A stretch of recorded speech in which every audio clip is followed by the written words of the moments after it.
opportunity. Mr. Speaker, let me take this opportunity to send my condolences to the family of William Mayange, who was killed in Maseno. Mr. Speaker, even as we speak in this house, there is a family that is grieving, and you can never recover a lost child. So I just want to say pole to the family of William for the loss, unnecessary loss of a youthful life. Mr. Speaker, I want to say that Article 1 of the Constitution of Kenya says all sovereign power belongs to the people of Kenya and shall be exercised only in accordance with the Constitution. And Article 1(2) says the people may exercise their sovereign power either directly or through elected representative. And Mr. Speaker, one of the members who was speaking, my dear friend who I interrupted as she was speaking, was saying that we speak here and we should not speak outside and we should not let our representatives speak. I want to educate her that Article 1(2) of the Constitution gives that right, that we can exercise our mandate directly. And when we demonstrate, we are exercising it directly. So we cannot be having tyranny in the house. We can also have tyranny outside the house. Mr. Speaker, I also just want to say that Article 37, and I want to agree with members across the divide, and I want to thank Honorable Muya for speaking very soberly and saying that Article 37 allows for picketing and peaceful picketing. And I want to say both our side and their side are saying the same language.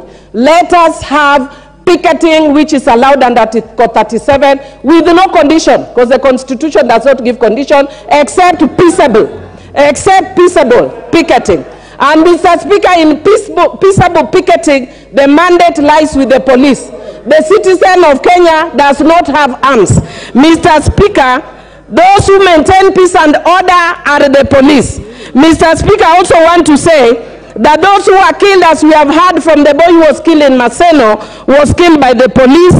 And I also want to add that when the business community restrained from doing their business, they restrained from doing their business because of fear-mongering by people like my good friend, who I don't want to mention lest he can stay a point of order. Mr. Speaker, I want to say that those who close their businesses close because of fear-mongering. And we know my friend who does fear-mongering. Mr. Speaker, because I know other members want to speak, I want to say this. I want to thank you, Mr. Speaker, for giving this House direction that it is actually wrong for us to be mentioning other people who are not here and giving them, calling them names, like regrettably my good friend Honorable Ichungwa called Honorable Raila an urban terrorist. Mr. Speaker, if it weren't for your order, I could also have called Honorable Ruto national terrorist. But because of your order, I'm not calling him a national terrorist, Mr. Speaker. And finally, Mr. Speaker, I want to say that my good friend Honorable Ichungwa must tell us whether he's also of the Lgbtq community because of his preoccupation with Uhuru Akakunyima. That guy is a man, bwana.